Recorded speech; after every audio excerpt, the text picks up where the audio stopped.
Welcome and जय हिंद दोस्तों, कैसे हो सभी? ठीक होंगे मुझे पता है। देखिए, मुझे बहुत सारी कमेंट्स आ रही है बच्चों की, मैम हमारे स्टेट के इतने मार्क्स आएंगे, आप कास्ट वाइज बताइए, कैटेगरी वाइज बताइए, किस कास्ट को कितना। तो मैंने जो पिछले वीडियो में बताया है मेरा, वो मैंने मतलब जनरल कैटेगरी के लिए बताया था। तो ऑब्वियसली आप समझ जाइए कि अगर जनरल कैटेगरी के लिए मैंने उतने मार्क्स बताए थे तो उससे कम ही मार्क्स आपको चाहिए। फिर भी आप बोल रहे हो कि स्टेट वाइज आपको मतलब स्टेट वाइज नहीं, सॉरी, कास्ट वाइज आपको बताने हैं, तो किस कास्ट के लिए कितने मार्क्स पे हो जाएगा। तो देखिए, कमेंट्स में आप मुझे पूछिए कि मैम मेरी ये स्टेट है और इतने मुझे मार्क्स है, मेरी कास्ट ये है, तो मेरा सिलेक्शन होगा या नहीं होगा। तो मैं खुद आपको रिप्लाई दूंगी। देख लेना आप मेरे प्रीवियस वीडियो में, जिसको देख लेना आप। अभी 2-3 दिन पहले की जो वीडियो आ रही है मेरी, पहले शुरुआत में मेरी जो वीडियोस थी उसमें कमेंट्स बच्चों के इतने नहीं थे, पर अभी मेरे कमेंट्स आ रहे हैं बच्चों के, तो उसमें मैंने खुद से रिप्लाई दिया है। और ऐसा नहीं कि हाँ इट्स ओके ओके एंड इतने 2 वर्ड्स में 3 वर्ड्स में रिप्लाई दिया हो, ऐसा नहीं है। मेरे पास जितना भी टाइम होता है, मैं कुछ नहीं, मैं घर पे मैंने बता दिया है कि मैं बस 10 मिनट आपसे बात करूँगी, बाकी मैं बात नहीं करूँगी और मैं आपको रिप्लाई देती हूँ। तो देख लेना आप, मैंने पूरा चैट किया है बच्चों से कि कितने मार्क्स है, तो मैम ऐसा हो गया तो ऐसा करो, ऐसा हो गया ऐसा करो, पूरा चैट किया है मैंने कमेंट्स में उनसे। ठीक है, तो आप मुझे बताइए कमेंट्स में आपके इतने इतने मार्क्स हैं, मैं आपको बता दूंगी कि आपका सिलेक्शन होगा या नहीं होगा। बाकियों की तरह मैंने नहीं रखा है कि कमेंट्स पढ़ने के लिए किसी और को रखा है, फिर वो बताएगा ये कमेंट है तो उसके हिसाब से मैं आपको आंसर दूंगी। नहीं, मुझे जो लगता है कि हाँ ठीक है इसका आंसर देना चाहिए, तो मैं उसका आंसर दे ही देती हूँ। और जो कमेंट्स बार बार आती है और मुझे ऐसा लगता है कि हाँ बच्चों का सच में ये इशू है, उसके ऊपर ही मैं अगला टॉपिक पे मैं वीडियो लेकर आती हूँ। ठीक है, तो ऐसे ही एक कमेंट मुझे की थी कि मैम टैटू चलेगा या नहीं चलेगा मेडिकल में, और एक कमेंट थी कि उनके दांतों में कुछ प्रॉब्लम है, वो मेडिकल में चलेगा या नहीं चलेगा। तो देखिए, पहले तो ये बात कि अगर आपका कोई टैटू वगैरह है तो ऐसा टैटू ट्रेनिंग से पहले, मतलब सिलेक्शन से पहले नहीं चलेगा। अभी मेरी 3 साल नौकरी हो गई है, इसलिए अब 3 साल बाद परमानेंट हो जाते हो तो आप कुछ भी कर सकते हो। ठीक है, कुछ भी कर सकते हो, आपको नौकरी से कोई नहीं निकालेगा। तो ये मैंने बाद में बनाया है टैटू, 3 साल नौकरी में परमानेंट हो जाने के बाद मैंने बनाया है। तो 3 साल तक आप रिक्रूट ही रहोगे, तो आपको गवर्नमेंट कभी भी मतलब डिसमिस कर सकती है 3 सालों तक। ठीक है, तो ऐसा है, तो इसलिए आपको शुरुआत में अभी टैटू नहीं बनाना है। और मुझे पता है जो जो बच्चे फ़ौज की तैयारी कर रहे हैं वो टैटू नहीं बनाते हैं, वो पहले से ही होता है तो वो नहीं बनाते हैं। और इन केस अगर किसी ने बनाया भी होगा तो अभी फ़िलहाल उसको कुछ मत करिए आप, मैं आपको बताऊंगी कि उसके लिए क्या करना है। ठीक है, मैं आपको बता दूंगी कि आप किस तरह से उस टैटू को हाइड करके मेडिकल में क्वालिफाई हो सकते हो।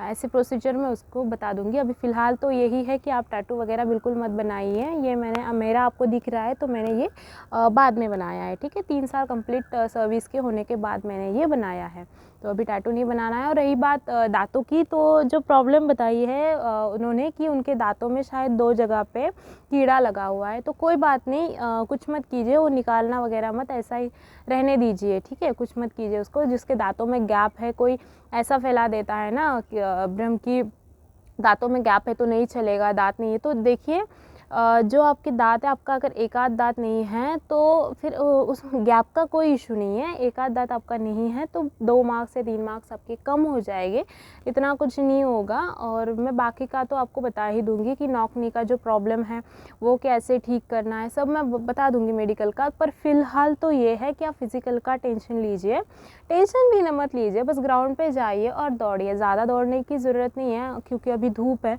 तो अपने बॉडी को हाइड्रेट रखिए, ज़्यादा धूप में मत दौड़िए। और जो फार्मूला 1 वगैरह ऐसा बहुत सारे ना ये आते हैं ना, पाउडर वगैरह आते हैं, वो मत लीजिए, अभी धूप है तो ऐसा नहीं। जितना नेचुरल हो सके उतना नेचुरल ही कीजिए आप।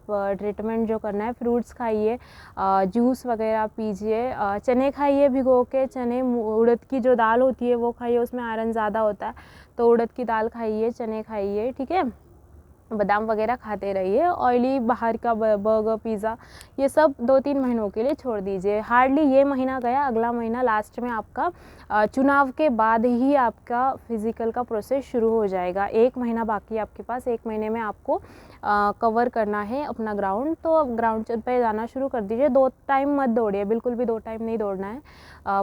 बस फिज़िकल की डेट आ जाएगी उसके बाद आप 2 टाइम दौड़ना शुरू कर देना।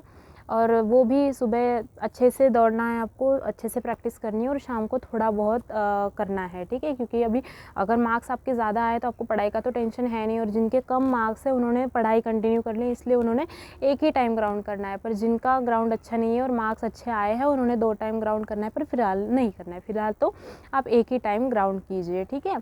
तो मेडिकल का भी बता दिया मैंने, ग्राउंड का भी बता दिया कि आपने कोई भी बाहर का पाउडर वगैरह नहीं लेना है, क्योंकि अभी देखिए धूप ज़्यादा है और आपका जो ग्राउंड है वो भी मई एंड में या जून के शुरुआत में आपका फ़िज़िकल का डेट आ जाएगा और आपका फ़िज़िकल हो जाएगा, इसलिए वही करना है आपको। अभी कुछ नहीं लेना है, नेचुरली फ्रूट्स वगैरह खाइए, वाटरमेलन वगैरह ज़्यादा खाइए आप, क्योंकि उसमें पानी ज़्यादा होता है, तो वाटरमेलन वगैरह खाइए। और हो सके तो प्याज भी खाइए, क्योंकि प्याज में भी पानी का जो मात्रा होती है वो ज़्यादा होती है, तो प्याज भी खाया कीजिए। और चने खाना मत भूलना, चने मूंग और सोयाबीन में भी बहुत ज़्यादा मात्रा में प्रोटीन होता है, तो सोयाबीन भी भिगोना उसके साथ। और डाइट अच्छे से लीजिए और दौड़िए, ज़्यादा ज़ोर से दौड़ने की ज़रूरत नहीं है, बस स्टैमिना बढ़ाने की कोशिश कीजिए। अगर आपको 5 किलोमीटर दौड़ना है तो डेली आप 6, 7, 10 किलोमीटर तक आराम से दौड़िए, और हफ्ते में एक बार टाइमिंग निकालिए, आपका टाइमिंग निकलता है या नहीं निकलता है, ठीक है।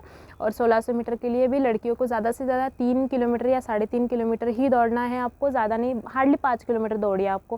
अगर स्टैमिना बढ़ाना है तो 5 किलोमीटर आप दौड़िए, इससे ज़्यादा मत दौड़िए आप, ठीक है। और जो मैंने ये डाइट बताई है लड़के लड़कियां दोनों के लिए है, ये डाइट फॉलो कीजिए आप, ठीक है।